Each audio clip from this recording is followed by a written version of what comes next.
Championship, and Gino Rea is on pole position, bike number 44, for the second time this year. He did it at Magny-Cours as well, alongside Jean, Linfoot and Baz on the front row. Watch the start. Last round of... what a scalding start by Gino Rea. And he used to be a tiny little speck of a lad when he was winning supercross and motocross races in his early teens. He certainly bulked out a bit since then, but what a start that was. That was a perfect start. So StoneBaker Racing's number 44, Gino Rea. He currently lies on 107 points, fifth in the table, 5 points behind his teammate, the more experienced North Yorkshireman Dan Linfoot, and 11 points behind Busalotti of Italy, number 5, who is on the second row of the grid. And you can see that Dan Linfoot is in there trying to find his way through into second place. So the StoneBaker boys in the last race for this team, they say they'd really like to go out in style and give Richard Baker, their team backer for this season, something to remember by perhaps getting old Team 1-2, which is what they've been after all year. Right now, they're in first for Baz and a 148.5 for Gino Rea. And in fact, look at this.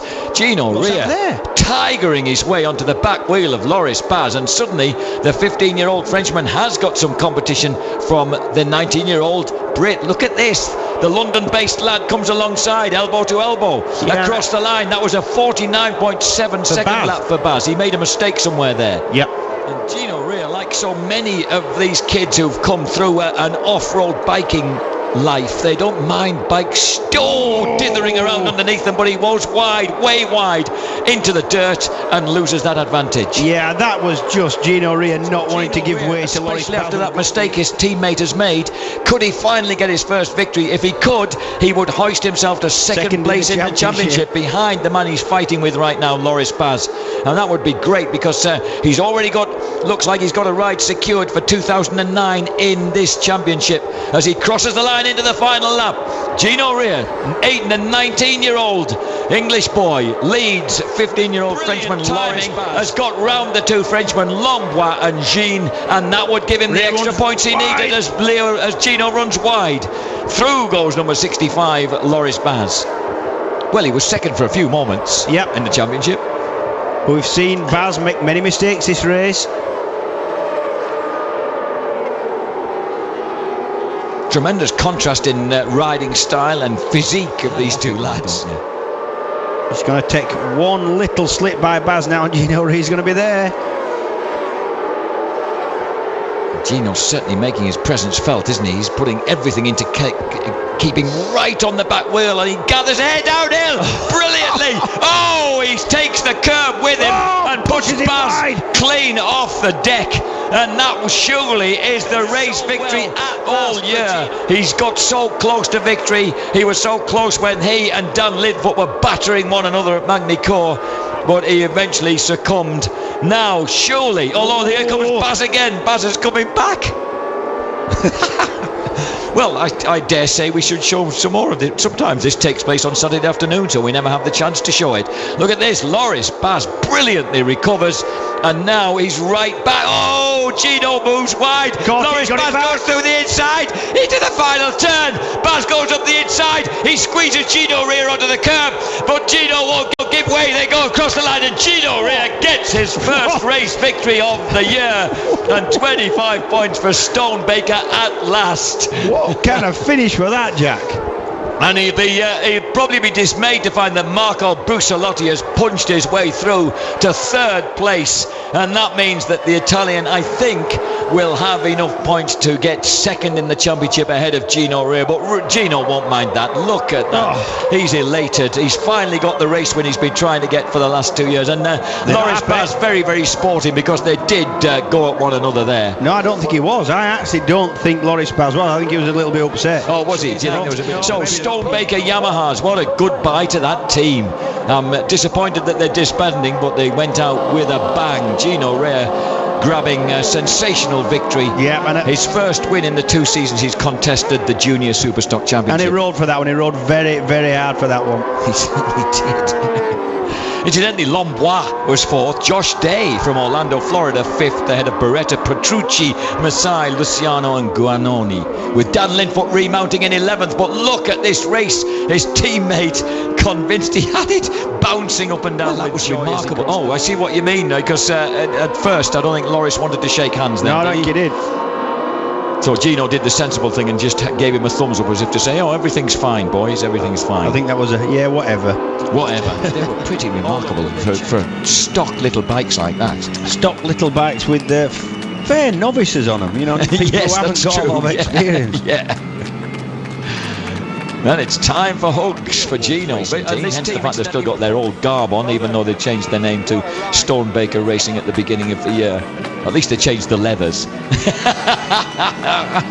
I think Gino's pretty chuffed with that, isn't he? Your dad is.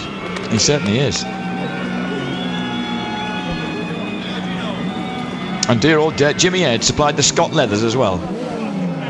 GinoRear.com. I'm sure you'll find some messages on there. That's his dad on the left saying... yeah, see, I'll let you say what he said. That was a nice piece of London English he came out with, mixed with without victory on top of the roster beneath the Union Jack. He may have an Italian dad, but Gino Rea, riding for Great Britain, takes victory for StoneBaker Yamaha Racing in the final round of the Super Stock European 600 Championship. Well, how'd you like your race? And that was absolutely fantastic. And full plaudits to Gino Rea, just beating Loris Baz across the line by just 600ths of a second. Exactly what we want from our Superstock racing. We're going for a short break. When we come back, we'll take another look at the World Superbikes Race 1. And then we've got Race 2 to bring you. See you in 2 minutes. So Gino Rea sprays the champagne on top of the podium as well. He might. That was a fantastic ride by him. Just 600ths of a second separated Gino from Loris Baz, the Frenchman. And didn't they have a humdinger over the last couple of laps? Fantastic for the British rider to be on top of the podium. Initial reaction there. James Hayden, what did you reckon to that race and Gino's performance? Well, it was fantastic, you know. I mean, I hadn't heard too much about him, but what a ride, and really, really gutsy, you know. Those last few corners, he's leaning on it, you know, he stuck it up the inside and ran Baz wide, and great to see, little 19-year-old. You can see him here, go up the inside here, and you think, oh, he's on the dirty track, and then just runs a bit wide. It's very clean, though. And then actually now, I think he thinks he's got a bit more time than he has, because you look at that distance, but you know, Baz is soon back on him. This is sort of just coming up, leading up to the last corner, and you watch Baz cut to the inside, and actually it's a right-hander, and you're thinking, he's got this now. But look at little Gino on the outside. Look at him just cut across now and just have a little touch there. Just brilliant. Really good to see. Well chuffed for him. Sure, it's definitely worth looking at that again, just to see Gino Rea throwing it into the corner as hard as he can underneath Loris Baz, because that was an incredibly brave move. Yeah, you know, very brave. You know, we were all on the edge of our seats here, weren't we? Sort of cheering him on, and you know, just here it is again, and just, you know, he's got it flat out on the curb there, and just cuts across, and he actually rode really cleverly as well to do that, and just force him back a little bit on the inside. So cool. Neil, always a classic race when it's separated by an elbow in front of another elbow as they're heading towards the line, isn't it? And two youngsters as well, last race of the season.